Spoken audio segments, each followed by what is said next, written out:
Pangambye sebo nkubuze ku Nyamutolo ne Dikenzo ne Rema. Then nkubuze ne ku Zubeda nani? Ne Talk and Talk. Zubeda yavumye bakyali bombo. Yabavumye abayisizaamu eggaali. Gwe nakujjamu. Ate nali nze namukoze eki. Zubeda yande mukambwe nnyo sira nkomukazi mukambwe ngoli. Nze nange natidde. Nagambi bannange. Omukazi omukambwe bwati gwe soko owulire byayogedde. Kambi kusanze. Ogenda kundeetera obuzibu n'abasajja banga. Bannange ono omukazi mukambwe. Oba agundi gwe yayimba Fefe Boss ntoyo muka. Mukazi mukambwe ate oba nange natidde. Sisuubira nti bayinza n'omuddamu. Otunuulira omukulu Jenkins. Choka saa muwa nnyo budde because already yenga yo omuntu yeekyawadde ayina ebizibu ebimumala Jenkins.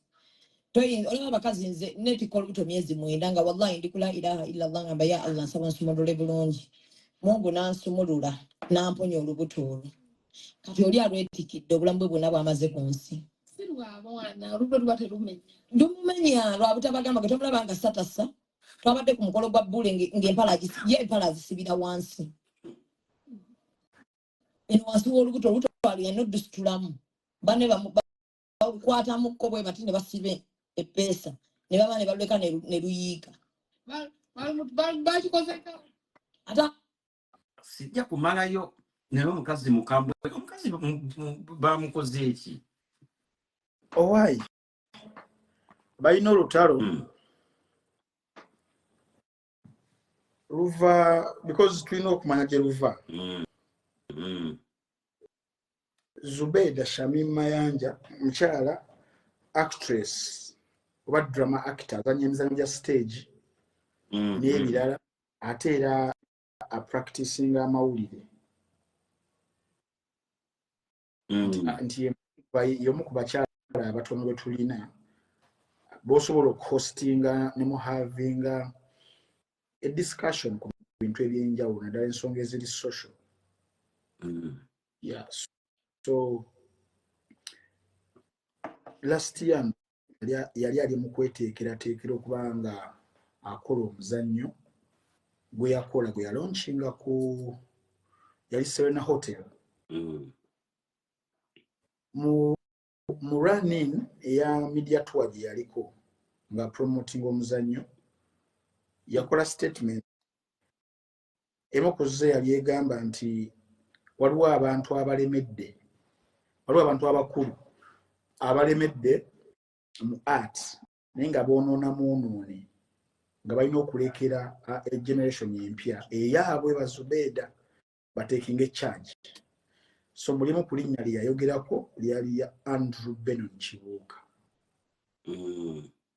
So mukwogera erinnya eryo ne statement seero Eddie Sendi nga muto wa Benon Kibuuka tezaamuwoomera mu matu ate nga yaliko emmandwa zonna ez'omugenzi baazibumbira zoogerera ku ye nti ye already ali mu mawulire alina eddoboozi ali so if you attack one of his own he will come out all gun blazing.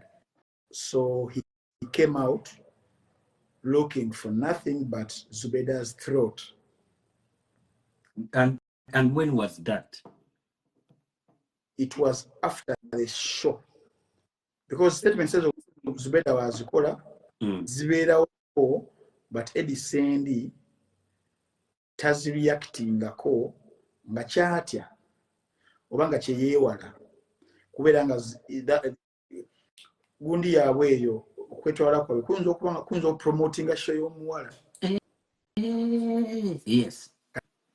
Kati yalindako omuwala show yenema okuggwa n'akomawo n'apiikinga up ku biri ebyayogerwa kubanga tulina abantu bangi abasobola okutegeka ekivubu naye nga tekirina tokability. N'agamba kanene n'engane entambi ali mawulire ajja kunjogerako tujja kwetwala and before you know negative publicity sells even better than positive publicity. We all know that. So Eddie Sendi being it in obuzanyo abumanyi teyamwanukula. Kati ono yamuzzeemu leero naye nga olutalo lwalira last year. Nedda nkubuulira nti teyamwanukulirawo mu real time. Amulinda neggwa. Najja n'amukuba bubi nnyo. Katonda amuddamu biri nga sheewedde. Mu maaso ga Eddie Sendi yagamba she yafulopinga.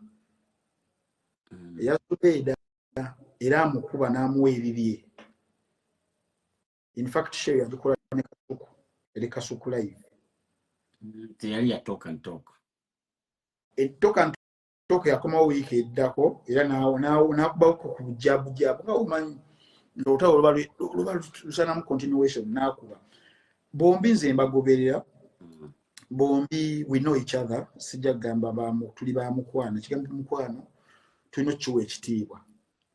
We might be colleagues, we might be comrades, but friendship kirala nnyo. So they are all comrades of mine. Twogera bonna on a personal level. So Zubeda yeta Sendi we yakola equalizer because oli asooka jukira Zubeda. Sendi na equalizer. Zubeda n'asirika teyamuddamu n'asirika. Wayitawo ebbanga mpola kati nga omanyi omuntu nga mwali mwerekeddemukko muddamu ne mwesunaasunamukkaawo mpola saidi zombi. Okitege naye nga tekikyalina that tekikyalina energy. Yali olunaku olwajjo ku Talk and Talk show, one of them kubasatu, I think yabadde Badru yaleese erinnya Zubeda ng'aliwerako example. Eddie Sendi oyawulidde erinnya eryo n'ayogera ebigambo ebyabadde ebikaawo ku muwala Semazi Jenkins Mukasa. Kibi nnyo nti tusaabisazemu kubanga mbitubizannya wano naye mwabaddemu ekimu ekyabadde kirengeza omusajja wa Zubeda bakyogera Jenkins Bawe agambye oyo mwalo oyo alekerawo okubeera nga oba yeekisinga n'akavubuka ka kamera. Jjukira bawa Zubeda bambi yamukwatira content biko akwata video kamera biki. Is a very understanding guy naye twogera naye simulinako ng'omuntu. So Jenkins amuleeta n'amuwa ebibye strip okitegeera. Then Eddie Sendi ne n'ayogera. Eddie Sendi ye yagambye that girl is a masquerader. N'ayogerawo n'aswearinga n'oswearinga awo. I can't swear. Kitegeera. So Sendi ate yabadde mukaawo nnyo. So omuwala ndowooza n'abiwulira teyamaze naye tewayisewo na bbanga ne bamunoonya ab'amawulire. N'akubira oli omuwala gwe nsinga okwagala oyo akola interview. Eza media. Omuwala oyo ansanyusa nnyo engeri gy'abuuzaamu ebibuuzo tapapa. She works akola ku Spark TV. Omuwala oyo y'omu ku babuuza obulungi ebibuuzo tapapira kazindaalo. Bambi.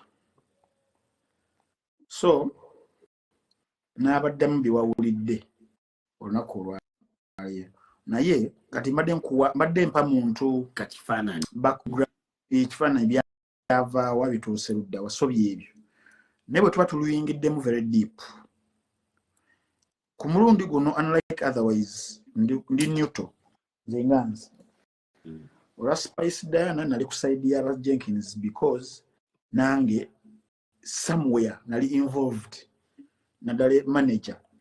So I took it personal because I was somewhere involved directly. Abantu abasinga tebakitegeera.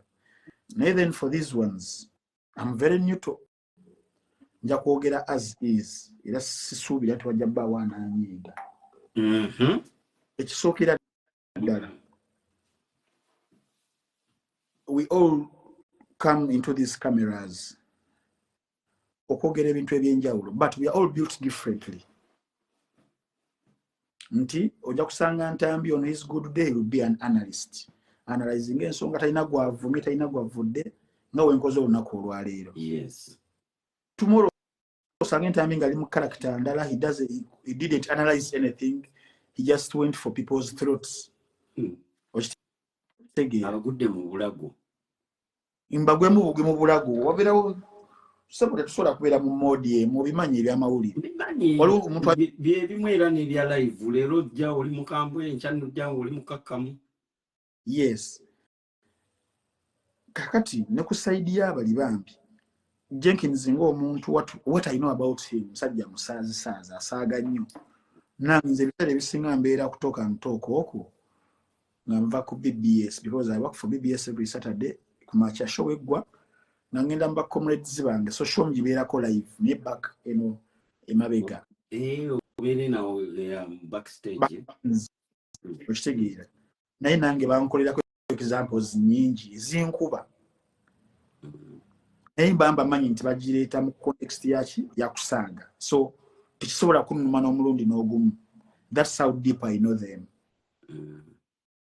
Then niwabeerawo ne Zubeda on the other hand abeera gyali statements ezo wezijja engeri gyazitwalamu nti waliwo already background eriwo nti waliwo obutakkaanya so tagenda kuzitwala nga ntambi gwe bakubye n'abitwala okay yajja kiraba nga they are attacking ate kintu kisima nga nze ne Rich tuli mu kwewazi jabu twekubamu then either me nimbako omuntu gwendeeta mu lutalo lwaffe ali Dia Joli whether mukyala oba maama we ne muleetamu oba whether gwakikoze nvaako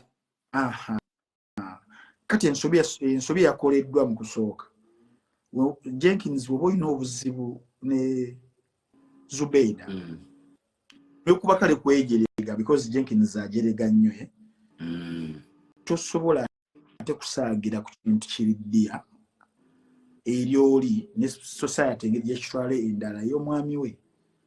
You cannot do that. I see.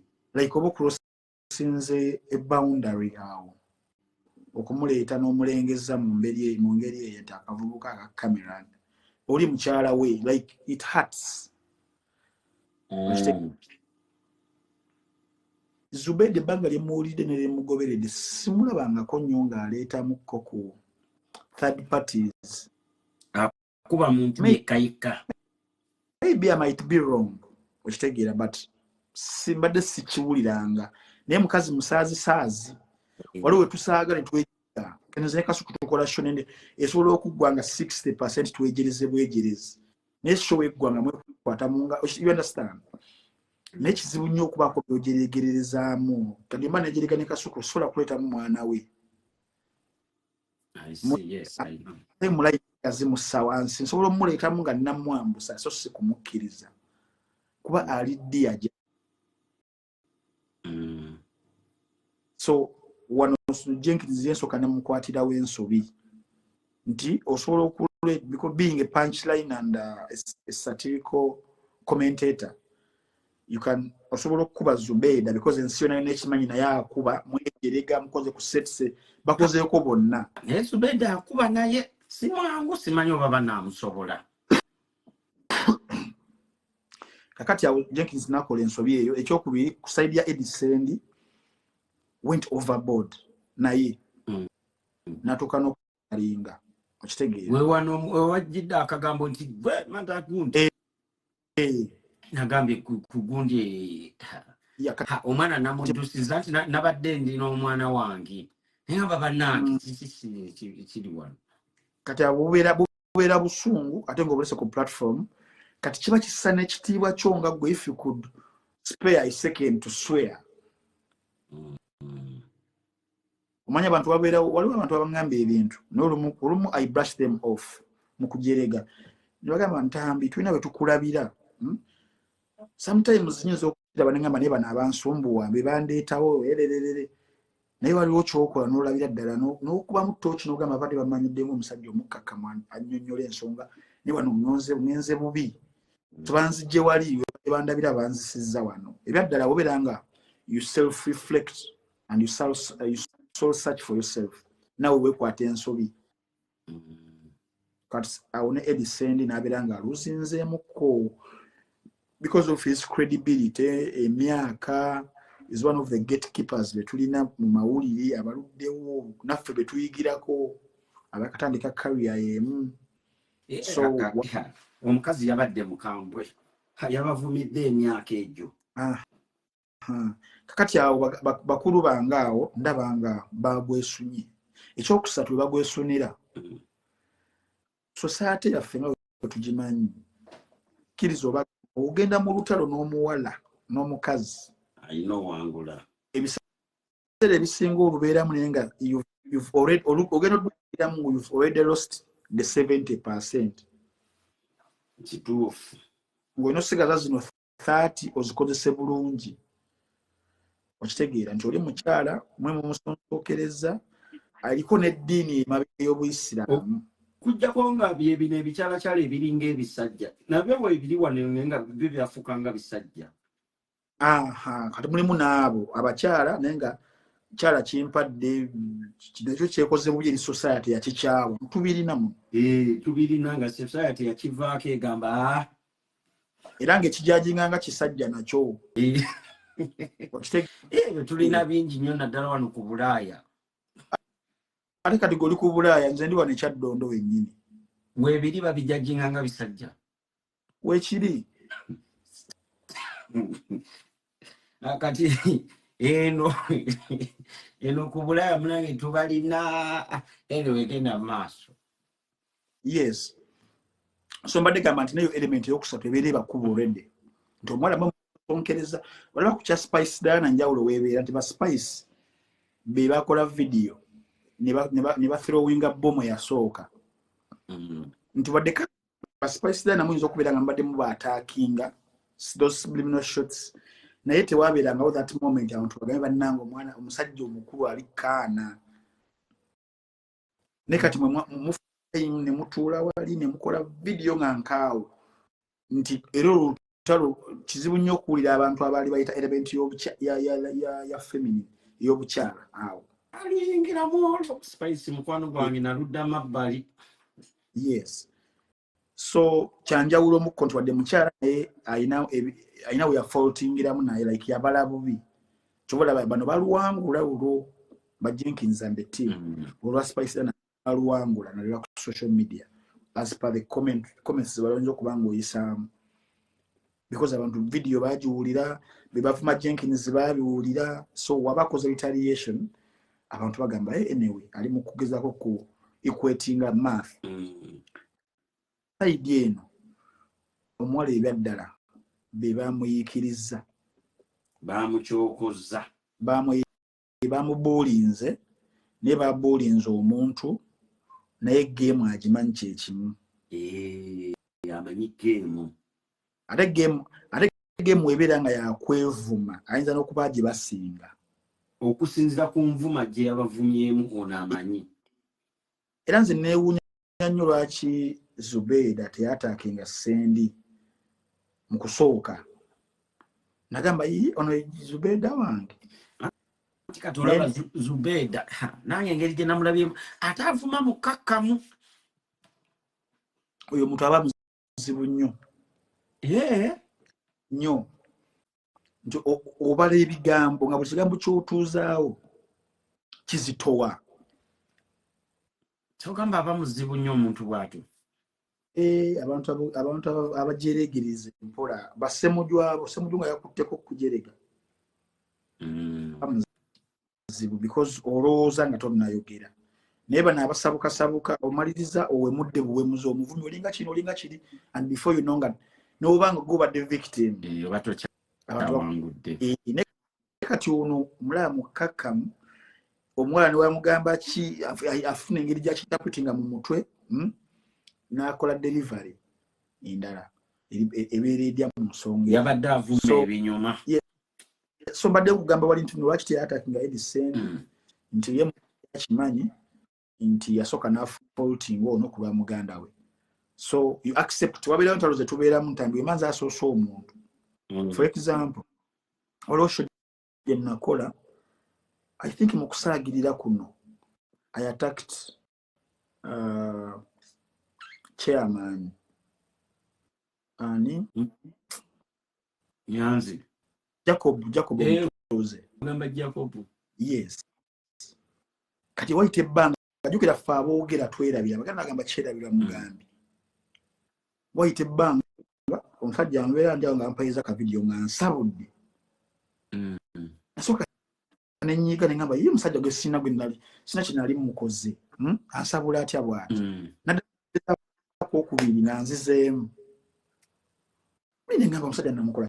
Kati nzijukira luvannyuma ne ngamba nze yasooka. So muline convince ne ngamba abadde mutuufu okunziriza mu mbeera eyo. So kamutuukako leeti oba anidda yakafuna naye n'areplyinga later nga byamuluma naye n'afuna akakisa mwankubira nankuba. So babumpeereza obwo muli neesalira omusango ne ngamba omusajja ono abadde mutuufu nze yamusosonkereza so sigenda kuddamu kuba. Olaba that self reflection gy'ofuna. Kati fu Zubeda wakuba muganda wa Eddie Sendi najja n'akuba Zubeda mutima akimanya nze yasosonkereza bali kati akoze equalizer kansirika era yasirika nagamba katusizinge fire kati ntambi kulowooza bino tino byaggwadde ate oba oli awo ng'omusajja akuzeeko ku kintu kye mwalowooza nti no mwakimala kyaggwa komye n'oku mu vidiyo y'emu mulimu ate omuntu ali mu kulengeza omwami wo bwe busungu bambi bwa Zubeda. Yes, so nze ng'omuntu bali bakwano bange mpangaala nabo nnyo. Tebakunyiigire ku ndowooza yeeno bangi tebagenda kunyiigira ku ndowooza yo gy'otuwadde. Tebasobola kuba I've been so respectful. Tebasobola ku ekyo. Leero nzize olwenge gye ndi omulwadde baddemu kinyambye nnyo okitegeera. Ate era nange empandowooza yange omutwe gwange sigubaguzangako. Kituufu. So mu mbeera eyo nsuubira baganda bange bafaultinze. Zubeda agamba bayambadde bubi bazze ku mbaga ya munnaabwe nga bambadde nga bwe baagala. Naye ebyo bibye siri fashion konoswa jagatanyumya kiri eriye mu observation ye watu wabawe yalabye. Mbulira ku mbaga ya munne nga yambadde simanye ekinu ng'omulala yambadde simanye ebisapatu simanye mbananga omukazi oyo yagambye byagambye naye kyemmanyi n'ajerega ne mukwano gwo n'agamba mbu mukwano gwo simanyi mbu yasoosezaayo olubuto mu maaso sika bannange omukazi oyo owaki nenze kyemmanyi we are in for olutalo olugero twaliramuko ku budde kyogamba tusuubireyo mikwano gyo bannamuddamu ekyasima ate yagambye ne bageza bamuddamu kyawedde bagenda bamuddemu then kinaabeera kwani anakoowa amangu ani aluzinga what mu bantu abatalina kye baluzinga nnyo kiri awo Jenkins Mukasa ekyo njagala nkikubu. Waliwo ampeereza message n'angamba wano nti mbu nkubuuze Khalifa Aganaga yagambye nti Kamiri ne Bobi Wine ne Bebe Cool tebalina nnyo kye bakoze kyamaanyi mu music, tebalina kye bagirekerawo music industry, mbu tebalina tafaali lye baateekako mbu bo beeyagalizanga bokka nti otherwise bali badde simanyi nga bali aba Nigeria Dibanji ne Gundi nga bava e Bungereza. Tugenda waawo nawo katumalirizawo kubanga njagala buuza Khalifa bibuuzo bimu nti ebbanga lyakabeerawo naye yakabeera nga nyo we Nigeria kuba genda ekyo mbadde saagala kyerabira kubanga omusajja akampeereza message nga 3 mbadde njagala nkiyiseewo tuleme kyerabira. Tugenda ojja kinzijukiza naye nga akamanyiro kasussira mu bayimbi abamu kubanga wakona gumira okukona. You don't have to blame anyone for your started growth in music. Ani yakona sebo Khalifa Kyoga ne mu music mulimu okukona nga bona afumba emmere nekona. Bulimu kiberamu okukona okitegeera ogira ngo oli mu kwambuka bo tunotuka n'obirako obeera we watonga tovaawo kuba kukona. Kati now we don't tosobola kukibulaminga ku balamu, they never did anything. Nga we mwasaininga wa ne Chameleone ne Bobi Wine ne Bebe Cool nti munenge muli nkolera kiro baana bannyoko goyambye bali katagenda kunzija mu mudu yange badde nsika Nedda sebo mudu eyo nawe tuginnyonnyole then tujja sembyayo Dr. Proper wa naye bamunzijukiza mbadde mwerabidde soko omalize ne Khalifa ekindi mukunteganya ogamba nti no Chameleone, Bebe Cool, Bobi Wine tewali kye bakolera industry, tewali kye baagirika beyagaliza bokka. Music industry, it is also as other businesses. Nti omuntu okeera n'ogamba ekirooto kyange njagala kubeera kino and you work hard for it. Era yawadde ne example mbu badde bangi ne gundi n'oli ani oli bamwita Don Jazzy mbubo baava eri mbubo ebisigadde bino mbikulekerawo nkumanya oli expert nnyo. Nze kumpuliza busungu ye Khalifa ajja mwaka kisinga ku 2012 2011 yes he is one of those guys abajja with all full potential. That is a fact. Potential yaliwo, enyimba yazikuba, is a very good songwriter. That's a fact also. Naye tukirizo batugane waliwo weyabalira obulala nasigala wali. Now he's a disgruntled fella anoonya omuntu w'okubulaminga lwaki tali mu kweyongerayo. Ebyaddala tuli ku ndongo wano, tuli ku ground wano, abaana beeyongerayo tubalaba, abaana bali progressinga nga time Khalifa ebiseera ebisinga olaba nti akola a lot of commentaries ku social media yet other people abali mu kutambuza music tebalina budde obwo. Joshua Barakas for example, mwana oyo akola bulungi, nali manyi tasobola kuzzaako oluyimba naye maana. Yes, how many interviews of Joshua Baraka do you hear of? Namulabawo yeemola n'oli omuwala oli w'emimwa eminene just. Era oyo naye namumuoninga kasooka amwesonyiwe. Nawoninga Joshua Baraka namutwesanga ku nonivye. Ningamba Joshua Baraka wotesonyiwe etania naawe kariya yegenda ku ttaka. You still have a very long way to go. First commit yourself on the music and also know that the kind of music goyimba biggest consumer wayo be bakyala. It is a strategy into lino wabera ino mukazi mu industry management ekugamba don't go public, keep it private, kigenda kuta business. Abadongo ba wano tebabitegeera nulwafunya ayo wamuwoninga n'ongamba ave ku etania. Namugamba at least don't publicize it a lot. The consumers of your music abasinga bawala oyino balekeramu kali akasuubi tosanga n'abeeranzo osanga n'abeeranzo alabika etania yamuwoomera nnyo anti wadde kali yaziwezi tewezifa kyologera nno kituufu. abastars bonna boolabye boomanyi ombulire relationships zaabwe zajja ddi ku gundi ku katale wana abantu okuzitegeera except for a few. Naye nosooka n'okola because abasajja abayimba ennyimba ezo batunda ssuubi erya love messengers of naye olina ena kyakuluzinga ali awo alinga makedo. You understand? Soko malirize sebo eri ensonga ya Khalifa tuwe ndowoozayo kamunzirire mu statement ya Khalifa yagambye Chameleone, Bebe Cool, Bobi Wine nti beeyagaliza bokka baali selfish music tebalina be baamuleka baali badde balekerawo abantu abalala abayimbi bano abato kwe banaatandikira ne bakola oba ne studio ezinafulumya abayimbi. Tugende mpola tusooke omukomu tuze Chameleone tuyite abantu abavudde emikono Jose Chameleone oba tebaliiwo gye bali naye sirabangayo oko omuntu ali successful okujja kuyinka. Tugende ku omukomu and me and you, between me and you, we agree or disagree of whether there is an impact Jose did on those people. Nze sibiriimu bino naye bw'ombuuza ebintu nze manja kunyonya nze nkimanyi gye bali baali bafulumiddeko ewene sibalabangako nga beetengeredde gwe naye gw'omanya eyeetengeredde.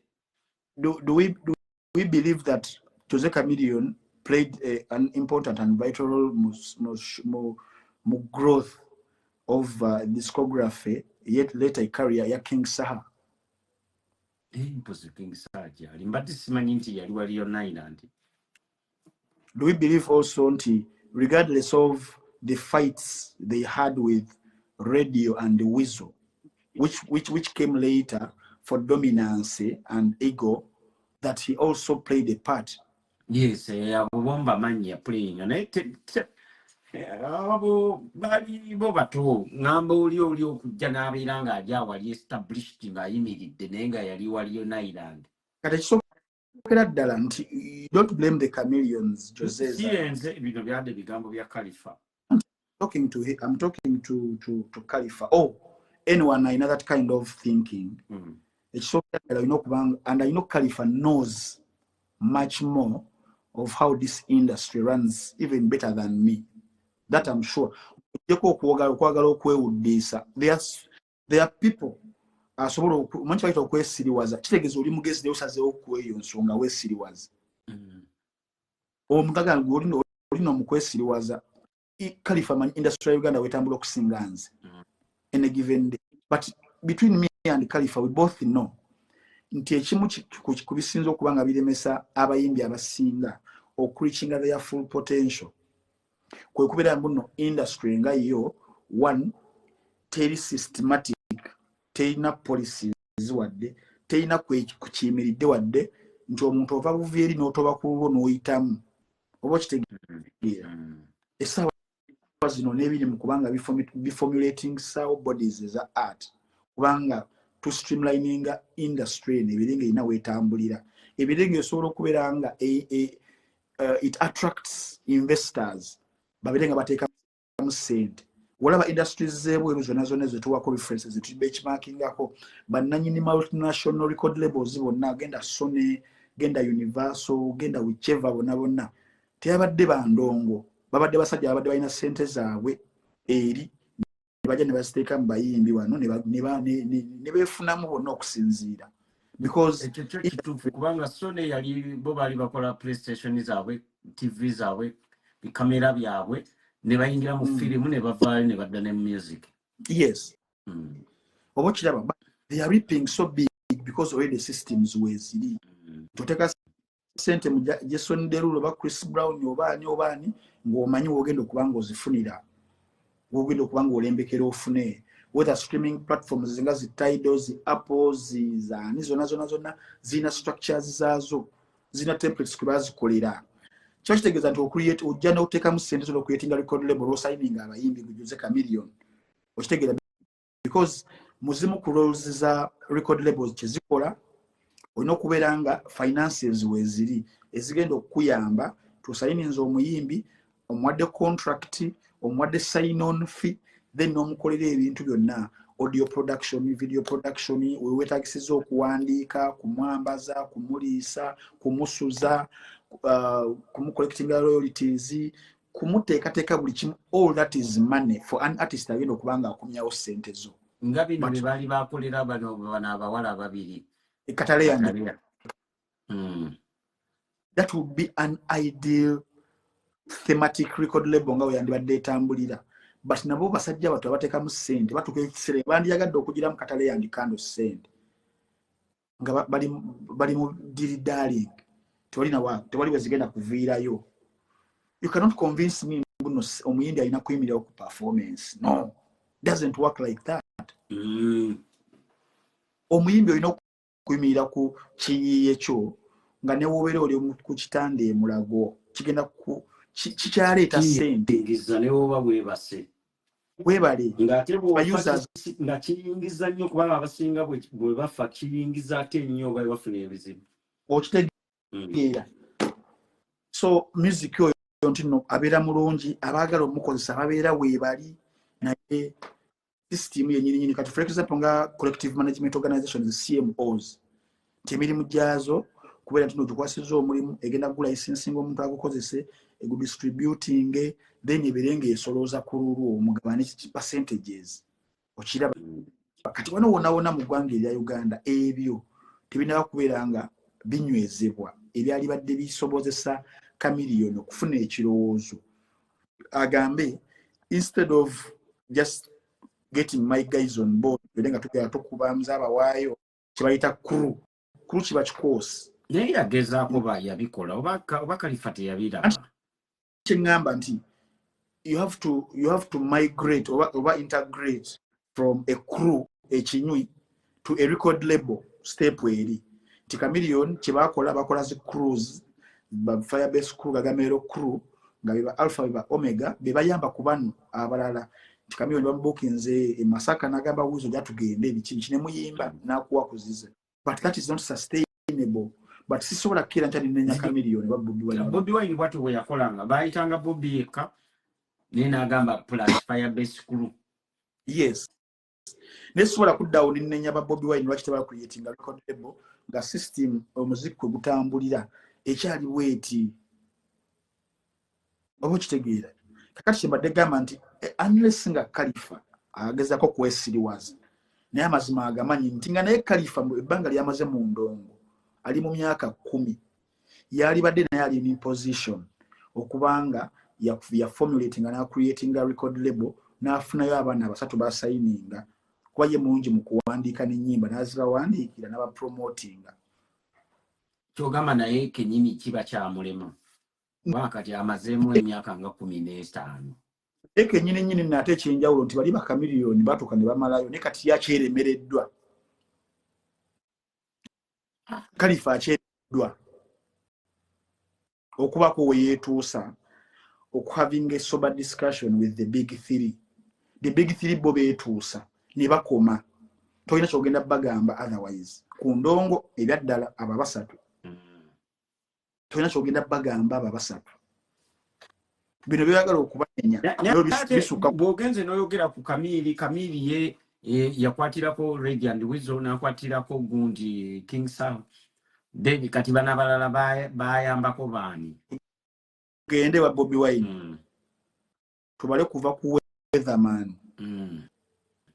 tubale kuva ku Basizaman tugende ku Nubianili yennyini ne Sala zinakyamwina tugende ku Banjo Man tugende ku Butcherman Mickey Wine tugende ku Mickey Wine okitegeera the names keep popping yate wagagamero Rema njakuba Rema obale Edith K wadde yatuuka n'atabuka ne bagira ngasimulirangako Edith K gendo labe interview bebe kuli yasembeyo okukola ne Juliana Edith K nze yali OG wange nga atuula wano ntuula wano same class nga mwala muyimbi ayimba bulungi alina eddoboozi bebe kuli yamukwatako naye mu maaso awo omwana n'atabuka kigambo kya system zaffe obutabeera nnungi nti omwana ali awo tali under contract there is nothing nti wasalawo okubanga agenda ku disappointinga sente zonna zifa naye bali abayimbi abeera tied under a contract yogenda okurespectinga because it is business oyo bw'omuggyako ani omulala Ronnie Mutabazi simuulirangako oyo obawulira naawe tewesiriwaza mwala ali kati nesiriwaza ntya nze kati Ronnie Mutabazi nali muwuliddeko wa akuba musajja wange wabwereere simumanyi mwala ali simuwuliranga nako gwe gusoose waliwo n'abalala bebayamba eyo bambi just olumu tebituuka eno nze manyi Rema n'oli oli omulala w'okuggyako oli Tafubbi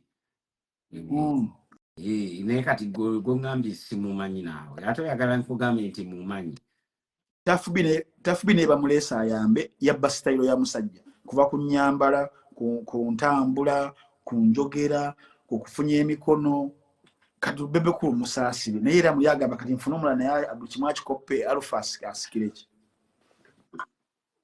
namuli eddoboozi ng'ayogeranga Bebe Cool n'endowooza eddoboozi yokka n'entambula n'ennyimirira abantu bakoppa bannaabwe. kati Bebe Cool byammalamu amaanyi nagamba nkomye kuono. Naye yali muyimbi nnyo asi muyimbi nnyo, yali muyimbi nnyo tokyongerako. Yali afuba kati TV presenter. yafuuka TV presenter kati. Ate kintu kimu ate banne nagamba abayimbi wovira mu buyimbi obeere TV presenter nga gwe yali ayimba go discussing kati abayimba banogo kiba kigwo oba ogwadda kati ng'osanga musajja nga Kanye West ng'ali ku TMZ yagamba katuveeko mu bulango tukomewo n'akayimba ka Jay-Z akamanyiddwa nga Story of OJ. Bannanga abantu nga bagwa musajja wange nga wagwa nnyo Taafu B nga producer kati akulagira bulagizi binsanga nga mpise sifukanga omuyimbi ku lugezigezi lwange nga nakuba ku dogolyo na omwana Taafu yali star yali kyaka yali gundi yali ng'ovudde ku star bino ebisumula babiyita batya ebirala yali bituli bingi olami bituli bingi oba minus anti siteesumulula ne minus esumulula kati minus okira yakoppa buli kimu kya Bebe Cool Kenya yakoppa President Museveni buli kimu ntambula enkofiira ebisaati ebinene President Museveni n'agamba genda n'ayita abantu bakoppereza nnyo waliwo ne gwe nalaawo era naye yali yakoppa kamiliyoni ntambula kola ki neeyisa neŋŋamba waali ani neŋŋamba nze nkuwulire yakoppa kamiliyoni in fact ate ye na DJ mutegedde sebo bannange omwana yakoppa kamiliyoni neeyimiriza ebiki neesesa kwesesa okwo nakugira bw'ati embuuza biki mumanyi ombe naye nga engeri gyambuuzaamu bw'ati kali n'omulala owokusatu yakoppa kamiliyoni ate ye TV presenter omutegedde TV presenter mutegedde naye DJ mumanyi TV presenter naye mutegeere tava wali kamiliyoni nnaku zino akola ku Serena akolawo ku Serena kikulu TV akola ku gundi ki Serena tebaliyo TV kaliyo TV bbiri kati kuteeba kwejo kwemu nti NTV ani agira ennyo kamiliyoni nti nakubeera program kati jjukira program ezimu nze siziraba kubanga zifaanana nnyo teziri interesting the beat mutegedde program ezo teziri nnyo interesting omanyi ebintu byabwe tebalinaawo nnyo kyamaanyi obaleka basajja bange baleka ate munange ate nkoze eki naye katolaba gyemirembe gy'okuteekawo gundi ka laptop buno obukadde naddala obulaputopu obwo obwako obuliko akataala akaaga wadda kati ezo laptop egyo ne bama ne bagikwatako aba Apple bakunenya kakati munnange Khalifa naye bwatu neyeremerera Khalifa bamwako ne offer mu State House agenda adde yasomera neyamugamba tuleetere buleetezi visa nti ofunye visa tukuwe ssente visa yamubula naye mpozi luli naye yali agala kwesimbawo yayagala okwesimbawo yaliko mu meeting ne president n'amubuuza kya now the guy is frustrated with life kati ate ono Dr. Proper yabadde ki Dr. Proper nze ebintu bye sinnabitegeera bulungi soko nziriremu akatambi Dr. Proper yazze n'akaaba amaziga nti ssente zaamugwako nti n'abakazi ne badduka nti abadde yeekwese mu kiyumba ekitannaba kuggwa mu abadde asula emyaka 7 ekiyumba nga temulimu namadinisa yateekamu bigundi biwempe simanyi n'ebibokisi Bwera n'enviiri kati zaalina sente zamugwako ezisala enviiri kati enviiri zeeranze zokka bw'abadde talya abadde tanywa era ali bubi nnyo mbwagala Abannayuganda bamuyambe. Tumukolere ki? Saategedde awo nange saategeredde. Anyway, sagala kuwalatira mu nnaku y'abantu wabanga ddala kituufu ali mu nnaku kubanga twajjiddwa kati stand. Era n'agamba era odda bwe bamubuuzaga bwe ekifuba kyadde kimuluma mutayagala kwogera nnyo bamukebedde ku nviiri nga mulimu ensekere. Okusinziira omuntu gwe nalabye n'ettama lyalina alabika abadde alya nga talya tanywa naye nga alina ettama bwe lityo. Ttama lyo lyadde ddene naye nga asula mu mpewo mukiri ekiyumba era bwali wawe naye n'atundawo bwe yamala okutundawo musimanyi yagulawo n'amwegayirira akagira asulako mu kiyumba ekyo. sente ne ziraga wa ze yagulamu. Ebyo zo tazoogerako. Atubuulire nti sente gula nenkola bizinesi bweti nenjira bwenti negira bweti. Bw'omubuuza ebyo anyiigira ddala aliza n'obutakuddamu ebyo byotabyogererako ddala. Nze genda channelizinga mu ngeri ya mirundi ebiri esooka wekibanga I'm very sorry for him. Era wekibanga kituufu kinzizaayo ku kiri kye nagambye nti omuyimbi at a time nga tokyasobola kubeera nga obeera booked. Waliwo survival yo naye ng'ojja ku kiyiiye kyo kuba Dr. Proper bayimba ennyimba zaabwe awo tezaagiraagira nnyo naye mu organized society y'endongo ebe kyasobola okuba nga ekyamuleetera ku ssente mpola mpola. So kibeere kifaananyi kinene kiraga abayimbi baffe nti mu mbeera gye tulimu ng'eno oba tokoleredde bukadde bwo ojja kufuuka ekisekererwa.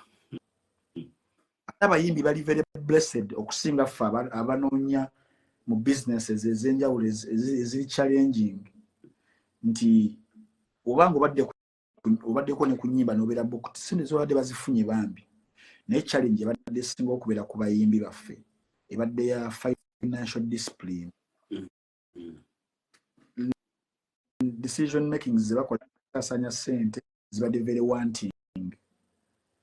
N'amaliriza nga wazifunye we zigenze nga akimanyi nti ekyagenda kuddamu afune nkola ya mulunnyanja ya muvubi. Yes. Naye singa industry yaffe etandika okubeera streamlined tuba tuyingizaamu the third party eyaba financial disciplinarians abalala. Twogera kuba auditor, twogera kuba financial manager, twogera kuba ntino omuyimbi oba Eddie Kenzo millions obweziti nozanjulayo ne bazikolera each and everything plus the investments. I'm not saying Eddie Kenzo oba tabikola. I'm just giving an example. So kibeere kyakuyiga eri abayimbi baffe nti osobola okubeera ow'amaanyi essaawa zino ng'ensi ekutya ng'abakazi bakweyunira nga ye oyagala bamweyunira bali bamweyunira bishuga mami ebyo ne bibateeka bishuga mami byasumbuwa nnyo abavubuka abo. Bishuga mami bye bibasudde abavubuka abasinga. Si ebyasuula n'oli abeera kazinga gift of kado bonna gabudumulasi biki anyway jukira bishuga mami bino baba binoonyaako ki soft landing they don't want to work. Nageze ntunuulira abakazi b'omugagga nga bonna bali bati mboko bato yaleese abakazi bonna basatu bonna bamaanyi neŋŋamba sente weekuba egonza. Kati kyogenda okuddamu laba MCB kyogenda kulabayo omukazi sugar mami alayininga apo abalenzi nga bonna bavubuka bayimbi nga babe okusinza ku kifaananyi ky'omugagga kye twalabye. Kale okulabayo ekikazi awo kikaddekadde kiteekewo abayimbi nga basatu.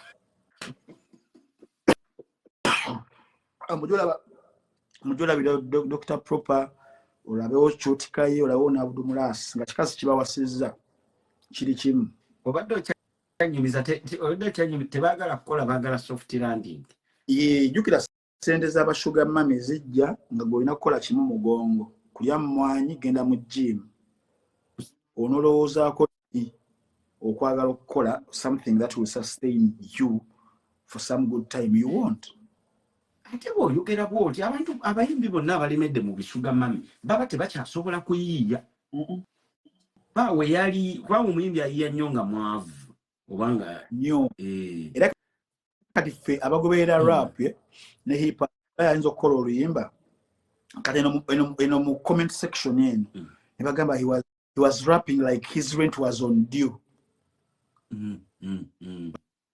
Otegeera waliwo omuyimbi rapper bamwita Crocodile ali eyo ali mu Slaughterhouse ogimanyi group eri awo Eminem yagisigninga mu Aftermath ne Shed Records bamwita Crocodile ali Long Beach California. Mu rap ezimu line jensi okagala yagamba lost and found. I found out that when I'm broke I lose my mind, so I hustle like I'm on a hunger strike. Hustling kufiirawo. Yes. Kati watu olina okuba ng'olina ekikubanja, you can be very very creative. Njagala maliriza nnyumba, njagala kukola ki omuyimbi n'omulaba nga atadde because akimanyi kigenda kumuyitira ssente. Kati bano abavubuka bano ababashuga mami takyalowooza, takyefumiitiriza, takyaloota, takyadreaminga. Kubanga shuga mami kireeta buli kimu kimugulira omwenge buli lunaku. Kati gwe yinja kigenda okubeera ku musajja waffe. Togendayo nnyo tonnemesa njagala kwambala bulingi nvaako. Azeesuulira abantu. Gwe ono okukyalo kubanga bw'otunula bishuga mami mumanyi bishuga mami ebyo kiddala kituufu ky'oyogedde birobesa. Kyekimu ne bashuga daddy era abawala abasabalinga ku bashuga daddy eri obalaba nti abeera mu apartment ye ekyanja obudde ne bukeera n'alaba Netflix sawa ne ziwera 7 n'ateekayo status ne bamuweereza ez'enjala n'akubira wa Glovo n'aleeta KFC sawa ne ziwera 10 n'ateekako munno waali weebutyo obulamu. Agenda okukakkana nga yenna agezzegezze takyategeerekeka. Ekiro n'agenda mu Nonivye ne baddugaza emmeeza ne basnappinga naddayo ne yeebaka obulamu ne butambulira awo. Era bwe babawala b'osanga I can't date a broke guy. You can't date a broke guy goyina ki kyoleta ku table ng'ogyeko pusi. Obadde okimanyi nti sirabangayo Sire Queen asurvivinze balinga basatu bemmanyi abali basurvivinzeeko naye ate nabo baakula bo baabuuka ne bamanya nti kati ebintu ebyo babivuddemu abashuga daddy. Abasigadde bonna bawunzika baseeyo mu gete eri. Weebale nnyo because tebamanyiza kubeera nga basobola okuthinking out of the box that instead of being given I can work and also give. Bebaba nabanga Evelyn MC, how can you give me 50k on a date? Evelyn MC kyali wange kyogamba Evelyn MC naye alimu ebyo bintu nange kyali wange, but those are some of the characters of someone gomanya nti ye love yagitwala love kya busobozi gyali ebitundu by'ekyama ky'obusobozi nti omwadde 50k aba disappointed nti business eganye. Yet love would be something ekitaliko price which whatsoever nga muki exchanging okusinziira ku feelings zammwe.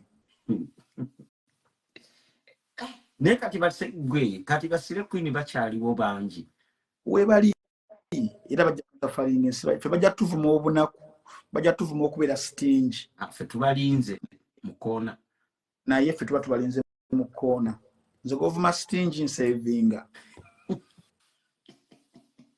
goyagala nkugulire ebbeereya nkugulire kiwe sikuguliddeyo kantu n'ogamba akasajja kakopi kanaku gwe kiba kito byegulira nonsense. Mwabakulidde mwabali ebweru w'eggwanga amarich mba mugenze n'omuwala ku date biru temugigabana sometimes olumu. Nze nkwana abazungu nene mba nkwanye bannakiganda bannakiganda bawana abali ene Bulaaya bo mulina okugabana gundi biru era nze nalemeramu ekintu ekyo ne bwe tuba tugenze kati oba tugenze kati nga mu kirabu esasuza kati nga bonna alaba gavana olina okukwata emitwalo gy'esatu nange nenkwata esatu ffenna ne tusasula bwe tuyingira Yes. munda bwe tuba bakunywa Uganda Walagi ne batugamba wa mitwalo 2 oleeta 10 naye ndeeta 10 bye bitumu nange nze nange ndi sitinje Kati kankubulira example waliwo naswalako muva Bulaaya ebweru ali London awo nankubira essimu musajja nankubira essimu nangamba ntwala kulya mbizi naye nga ojembeere wange ekyanja ne jampise side za Bbunga ne mugamba musajja onompeza amafuta yatunuli like he lectured me okitegera he lectured me nangamba ekyo kikola bwekityo omuntu abeera akuyise tosobola mugamba ate ne transport yamukuwe naye nga nze manyidde embeera yaffe era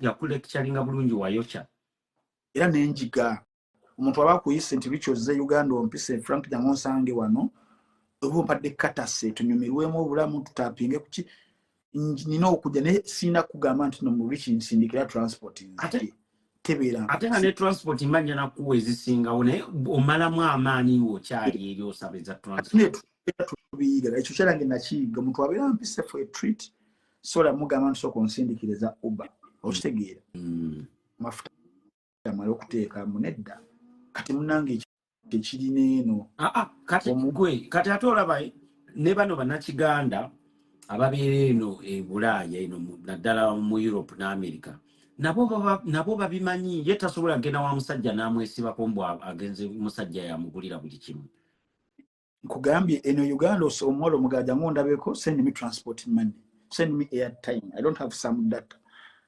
tubonyebonye mulava twazikoino ziko atubona Franka wano tulina abakazi abalungi ate bato abakazi balungi bato bali wano babeera wano gundi Germany Sweden abakazi banoonyako kyabalina ebizibu ate kati nange basifuke muddu awulira ate ofuuka otya muddu owulira anti kisinzira bw'onojja kuzina enkanga z'eno byebyo ebizibu noonya sayizi yo weeri nagifunira Uganda mani nosooka nonteekamu ennyonyi nenzijja nentapinga base bajja babeerayo connection kati kasatutegedde nti kati onoonya maama abaana yanobye kati you connect nenze nkooye avuye Kampala connect kati nze nagezaako kwanaawo tugenze mu Nonivi omukazi ansabye ebyatanywa tabinywangako tabimanyi angamba ayagala kunywa whisky mubuuza whisky kikaaki ate angamba Semanofu nengamba katono biki byayogera naye nga mukazi w'amaanyi nno bamutyawo layira omulala yangamba mbu yanywa champagne nangamba nze wiki nywa champagne yekka ne mubuuza onywa champagne kikaaki nangamba Berea nemanya ero kyalo nemugamba Berea si champagne c'est sparkling wine nemugamba Semanofu gw'osaba it's vodka omukazi nangamba nanywa olugezigezi neefuula amanyi ennyo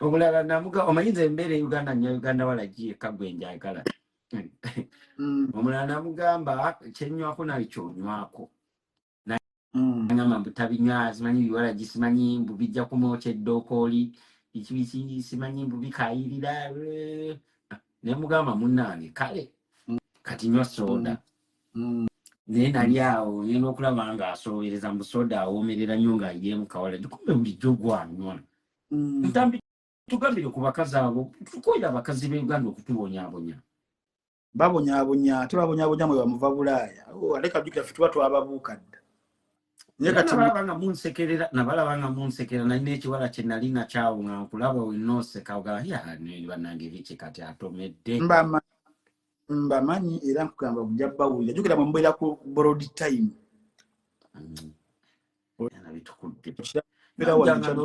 ojjanga n'ogamba nti ntambye otumira mujanyi bano ojja kugamba sikwagaliza mbaleka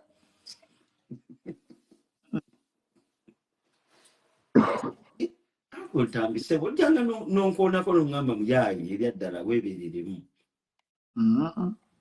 oba inosoka n'otomera tumala kwekoona ne tujjukira okubuuka. Naye nga abayimbi ba Uganda abasinga abalenzi bali mu bufumbo.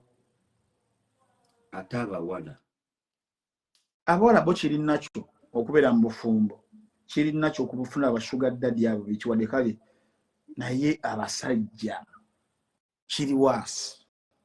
Yankotambi waliwo abawala be mulinawo tebalina mulimu gwe bakola, balya banywa, emmotoka n'abalabi bazivuga, batandise n'oteekako namba plate kati nnaku zino ke kati baakaliwo. Simanyi mulimu gwe bakola. Bali ku onlyfans.com. Bali ku onlyfans. Abasinga nze nina bemmanyi era list gye ngenda okukola in the next 2 to 3 weeks. Ginkolere list eyo gisookera nno wano tugisharinge. Ogwo kimanyi ne gundi alyoko. Ani afaanana ate Kiwala ekiwala Aziza Zion kyeyabeeranga nakyo publicly mu comedy store. Mwala mukwano gwange oli. W'omuzungu. Mukwano gwange nnyo nnyo. Tulanga ku video wenkusindikire nga ali ku OnlyFans. Nze mulaba ku TikTok abayizinamu bibye nawe oli mukazi baawe mugagga tomanyi naliko naye ebungereza. Nkutidde ngenda nakuvaako buvi. Mbuulira kati OnlyFans ekola etya? OnlyFans obeera mu apartment yo ekyanja oba ekisaasi.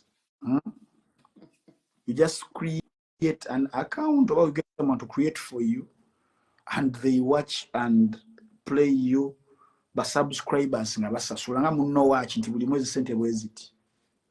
Nalaba n'oli omuwala yayimba ne TI naye yagiggulawo ne bamwogerera. Black China. Ne Iggy Azalea. Ne gundi Taiga alyoko. Kati okola otya omala oba subscribinga nga okola otya? Oba ina just to content. Ate kirungi kya OnlyFans bajagamba ndi promoting. Ekirungi kya OnlyFans nti you don't need to play sex with someone. Naye omulaga buli kimu bafans bokka be balaba. You can be alone in your bedroom and you do your stuff and you upload and people watch. Bagambe yeri ku ssente. Empitirivu. Huyo omulaba bamutaddewo mu comment section huyo. Anti namutegedde naye oli sisuubira naye lwakuba ntambi sikuwakanya nnyo. I've watched more than 20 videos of her. Anerinnya yeeyita linnya lya Alias teyeyita ero yennyini ku OnlyFans. Nentambi gwe gy'oli journalist oba nabyo sebo obimanyi ekitegeeza abasinga kwe bafunira. Yes, abasinga bali mu kufuna ssente empya n'enkadde. Ono omuwala yali TikToker gwe batwala Nigeria naye n'alabako akawunti ye ku eyo. Ogamba oyo Nakiganda yagende Nigeria. Abaana kwe bali naawe bifuna kiralu. Era bwavu butulumira bwereere nsobola okubeera nga nina abaana bange batadde mu kiweya house ne bagulirawo za account n'endya ssente. Bakubasobola ssente za swaitan ezo nedda.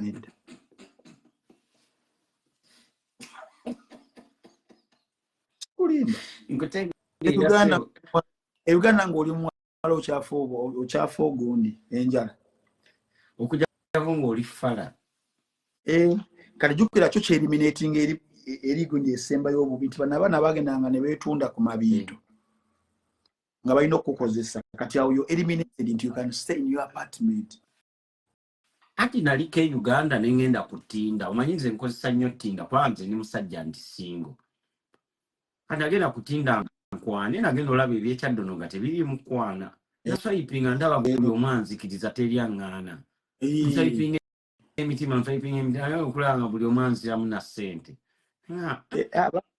Abaana bawala b'e Kampala boy bali at least mu advantageous gundi because they have those options. Omusajja option gy'olina ate embi nnyo. You wouldn't try. Era ngenda okebera tinda nga tinda baagyonoona. Tinda ya Uganda yo yayonooneka. Yo kati eriko baseddu bokka. wammwe nanti mugenda ku date ne mugira ne mwetegeeramu abalalu tulina okukwana wano nno nnyingi ez'okukwana naye era naffe tulinayo one night only. Kati one night only yo mwekwana mukimanyi nti mugenda kwekola yo teriiko biki era nebya restaurant temugenda. Ne kati wano ssebo jjukira ffe tulina bulungi ssente kati obaleebalemu nga kyoyagala okimanyi mu mutwe ate ofune omuwala omutwale ku nonivye musipende kalamba era kati abaana beeyunudde nnyo best. Abantu baŋŋamba nkubuze ku kirabu best ye bagiyita nantagambwa kibi ng'ekkuba erigenda mu ffumbiro. Kiki ekibeera wali oyingiddeyoko oba naawe bakunyumiza bunyumiza? Nagendayo nga ngenza okukola omulimu gwange ogw'okunoonyereza. Kati kanzuke nkutwale nambu ku sipiidi era ngenda kukomyawo. Mu biseera omugenzi Father Lukodo wasabira Parliament emuwe ekyuma ekigenda odetectinga porn. Yakola ka committee awo kwaliko ne Pastor Sempoyo. That was 2018 mbaserabidde. Kati ebbaala eyo ete naakutuuka nga weeri kati ate essaawa zino nkambwe olaba gye watwala kayo simanyi oludda we gye watwala kayo ali mu muzannyo sex palace ate sex palace anti aba omuntu omu oba babiri nga bali ku stage nga bona alaba cinema. Kati uli ono wabi stage watunyumiza bi stage. Kati kankuzeeyo emabega batuuka akakiiko kagamba mumanyi tugendeko ku kifo ekyo batugambye ABCD ne beepakira bulungi basajja balinganga 7 ne batuuka ku kifo ekyo ne bayingira manager yaliko ekiseera ekyo n'abagamba mujje mbalambuze n'abalambuza n'abakuba abatuuza kye yakola manager nga bali awo n'abayiwamu ebyana buli omu ng'alina basatu yabakolako bulungi bakomawo Lukodo ababuuza lipooti ki naga eri bannange tebalina buzibu wadde muzeeyi bino tulina kunoonya walala eri babadde balimba teri kibi kiriyo bakola bintu byabwe.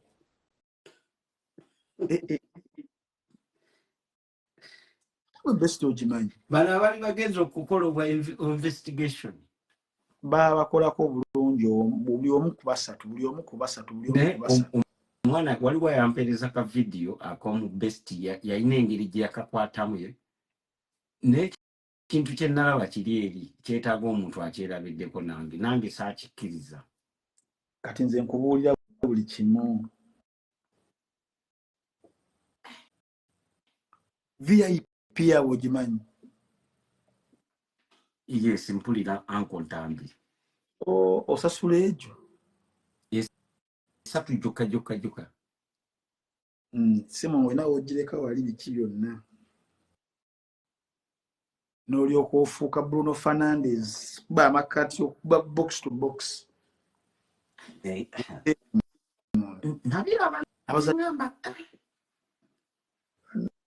Nange ekifo ekyo kigenda kutonda kitumala. Ne kati ekifo ekyo ddala bakikkiriza oba just kikola byakirayo wakati ebintu byakyuka?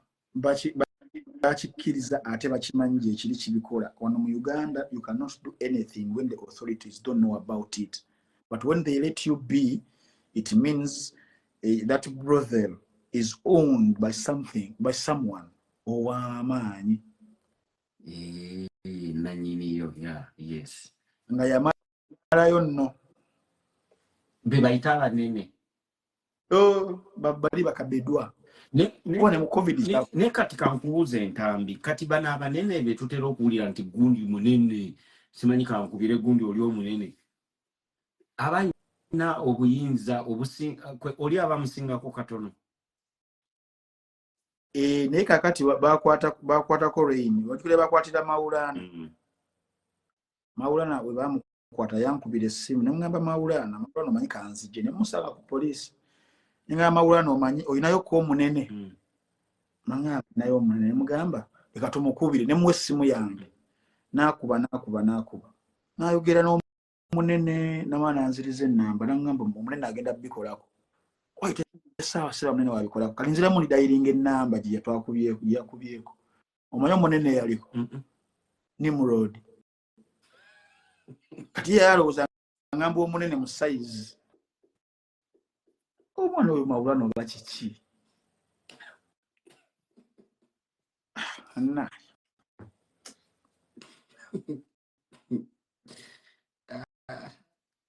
yaloza omunene mu size as in size nakubira omunene we kwayenze yangamba nina abanene yangamba nina abanene bangi kankubireyo nakubira Nimrod omusajja oyo kubanga abanene tebalina kubeera abanene mu size kubanga bwotunira kayihula twagатwambala size yemu naye nga kayihula yali munene nnyo bwe ekitegeeza abanene abo muzeeyi alinza n'obafubira nabo ne bagamba gwe tolina kyotugamba twalwana ffenna tekisoboka ekyo essimu yakaguji kasogiraba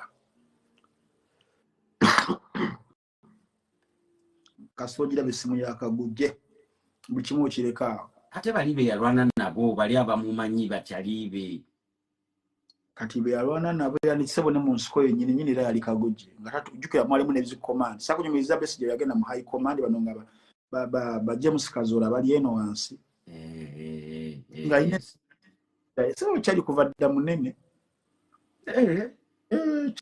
kyali sewo kyali ebintu mukubiri wamu naye nga yeteekateeka kati ani addako okuba omunene kyawedde dda naawe ngamba kati saawa zino nga tetunnakyusa ani addako oyo oli ani alina obuyinza era muganda we oli oweggulu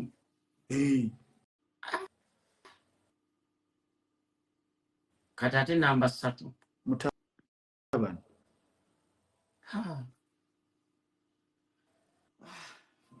ne waliwo invisible ali mu namba 2 butagala kwogera kyala ne kafulanka nkwegayiridde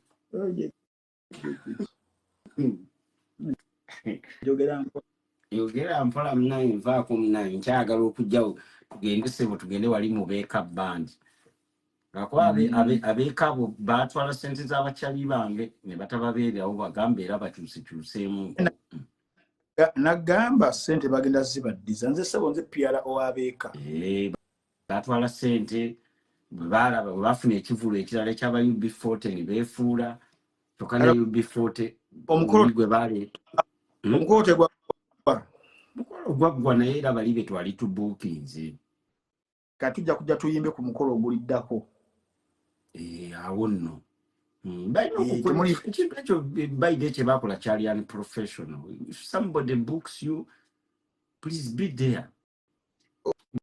Obaleka basajja bange tebalina buzibu kyajja bwe kityo naye tuli performinga ku mukolo gwe muli banago omulala mu makaago kituufu. Ekibuzo kyekirala kibambuuzizza ekya Nyamutolo kati Nyamutolo ne Kenzo bagamba bali mu relationship for a long time. Tulina dakika just commit tumalirize mugana nkuleko umulemuko.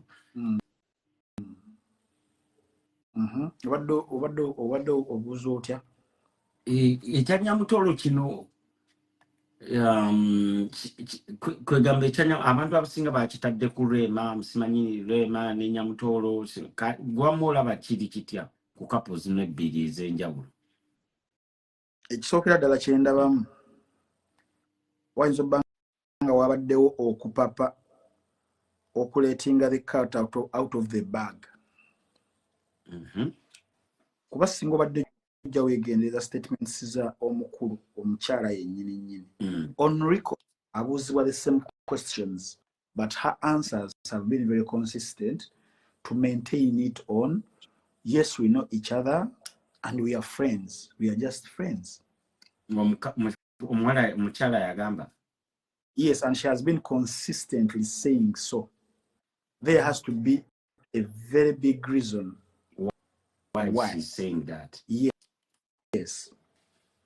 There has to be another reason why it was kept out of the media. Era ne Eddie Kenzo abadde matuukivu n'agamba nga tekwali kuswearinga in, probably relationship oyo yaliwezezza n'emyaka 2. n'emyaka 2. Yes. Kiba kitegeeza nti they didn't have any plans whatsoever for the public to know about them. Kati olinga agamba nti kati Eddie Kenzo yesiba ku Nyamutoolo. Edda nkujjukiza akali akayimba wani yakayimba nti byankukutu. Sikajjukiza. Waliwo akayimba byankukutu nti the initial plan was to keep it nga byankukutu. Olw'ensonga tetayinza kumanya, but to just speculate. Okiraba naye kati already kyamanyikiddwa nti wali tuspeculatinga kale naye nze kenyini nzaba nti sijja kuwaayo final remarks zange ku nsonga eyo, not until one of them akyeyogeredde. Agala kubeera speculative. Yes, naye muli ndaba nga side zombi bali mu love nga nze. Omu musiraamu omulala mulokole. Kati waliwo ttagali nayo y'amaanyi. And I was told by a highly reliable source that the girl comes from one of those big families ezirina former religious leader ow'amaanyi mu bapoto. Kati kiba kitegeeza nti Eddie Kenzo alina okulokoka. Kiba kitegeeza nti wakyaliwo kibayita kigoye weezinge on who should convert. Not until when puzzle emaze okubeera nga esolvingibwa we wali walina okuvaayo amawulire bagatubuulire nti now we are into this ish fenna. Kati ani munene mweno relationship ani asingako munne? Kenzo. But the other girl is a minister. She can be tomorrow nga si minister, but Eddie Kenzo is still going to remain Eddie Kenzo, an artist abadde banga. He will also remain the former minister. Yes, but akabeyi kaba kakyuseemu. N'ekyokubiri tubeere b'amazima. Ani gwe tutegeeredde ku munne? Of course omukyala Nyamutoolo nze nali simumanyi naye namuwulira nga mbu gyali naye nga simanyi na linnya lye. N'omumanyira kwani? Eddie Kenzo. Kati ani aba alina amaanyi awo? Eddie Kenzo. Awo kyenkugamba nti Eddie Kenzo mwene ensonga ali much more powerful. Abantu bagambye mbu omuwala ono yayambyeko kuba n'abawalawala bano abamu be babadde batalaba. Omanyi omuwala ono yalaze abantu nti abawala bano abalala bano bawakinkirasi babadde batafaako. Kati nabo kwegamba nabo yabawadde ku katale. N'ekirala n'abawala bano nti it's never better late than never. Abagumiikiriza. Kuba agumiikiriza ebyaddala. N'alinda akaseera Mukama n'amujjukira. Kuba wemba seerabidde nnyo last time I checked nga kigendereddemukko. Naye yagumye. Kitegeeza omuwala ali eyo ng'okyali mu 30s just yingira beera mugumu. Topapa omusajja we ayinza okujja ow'ebirooto byo. Ate n'abakyala tebalina kwambala nnyo nkunamyo okufuna abasajja. N'ekirala yatuwonyeza ku bareyipi n'olujanja lwawe mulaavu. Atatya. Gwe mwakeekola olubuto lwa leero enkya sikaani olwokusatu bifaananyi ku Instagram eby'amagi. Naye ono akulaga n'omwana yazaalibwa temwalabako wadde baby shower. Omwana si mulamu. Kyogamba omukazi ono yatuwonyezza bana ab'oku social media. Bannange n'olaba abiteekayo atunula nga taata we naye n'omwana muwala mulungi naye omulaba nti asobola okugumiikiriza. Naye kati olowooza Rema aliddamu okwekubya ekifaananyi ne yamuza. Ate kulwako iri teyeekubizza. Era bagamba tebyanyumye mbwe ebya Kenzo bye byanyumye. Byanyumye just mwagala kikazi kyattu bambi kiwulizisa bubi. Kikazi kyattu kyamuvinga omubambi neera mwagala kisosonkereza. Sijja kikkiriza mu kisosonkereza kikazi kyattu mukireke n'eddimpo zaakyo bambi kibebe. Abantu bagamba ebya Kenzo bye byanyumye byabali tebikyanyuma. Binyumira nno ddala naye just mwagala tukuba equalizer. Mwagala kwesasuza ebbanga limubonyeebonye. Kati olaba gwe Franco Lozani ani yawangudde ku Kenzo ne Rema.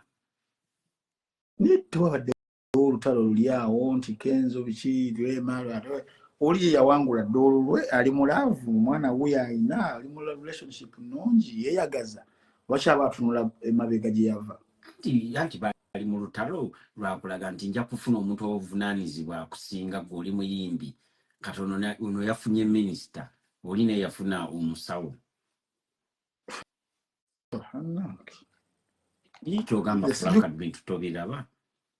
Sijjukirako nti no baali mu lutalo ofumbiddwa n'owasizzaani. Sijjukirako. Mwagala bicreatingawo omukazi wattu mumuzzeyo okusomera asome. Era bagambye mbu n'okusoma biki mbuli akoma simanyi mu senior 1 mbate yali simanyi mu ttaamu ey'okubiri. Kambayogedde ebigambo bingi naye nze sibiriimu. Nange sibiriimu era nkimanyi yasoma n'amalako siniya yonna ey'omukaaga. Ebigambo bayogedde bingi kati ate naye ebya ddala nsuubira kibeera very unfair bambi okubeera nti nno omuntu abeera ali mu love tukomyawo ebyaba x naye zezimu ku prices zolina okusasulira okubeera famous okubeera star. Bantu bayogedde nnyo. Mwogera kati mukazi wattu abiyingiriramu wa first of all. Anti abantu kye bamunenyeza bagamba bali bamuvuma ne bamugamba ono semyekozo biki omukazi yasirika busirisi mbulavu niga namuyimba mumbu n'oluyimba kati abantu bakyabijjukira abo bagambye mbu bakyabijjukira. Amakituufu patasobola nawe Rema tasobola kuyimba wamponya bulavu niga busemyekozo naye alimba bashobola oyimba bwotyo tokiraba ndoza nawe okitegedde. Awo kati ate abantu kambaddiremu bannange Rema wakola bubi layini yali yaki wankoza wamponya bulavu niga busemyekozo nakiwangaaza namu nakinyoola. Yali munaga ategeeza Kenzo mbu of course era Kenzo kama kati Kenzo kanzire kusaidia lwaki Rema yali atukuba ate sewaabwe ne bamuwagira abasajja abakulu mbu ne bamuwagira naye nga yitasa kuvaayo mbu ayogere. Obadde okimanyi nti Kenzo yafunye n'omusika. Yafunyiridde ddala bali baali tebasobola kuzaala baana balenzi. Just the relationship tezaawangala ne baali bajja bantu be babingambye nange n'adisa abyegendereza. Abantu nange njagala obbaddamu nti abo baana baali bajja bonna naye just ebbanga lyali ttono. Bagambye mbu baali tebasobola kuzaala nga Kenzo anoonya musika kumbe bano tebasobola kumuzaalira musika mbeera abeera nga disappointed omanyi nga bona abeera awe osuubira ngalaba obimanyi. Ate engeri gyava e Masaka abasajja b'osanga nga kituufu ayinza ogamba njagala musika njagala naye ng'ate bano abantu ba Planned Kids asikisa n'omwana we ow'obuwala okimanyi n'abaana nabo abaagala naye abantu baagambye Kenzo yasanuka nnyo nga Nyamutoolo amuzaalidde omusika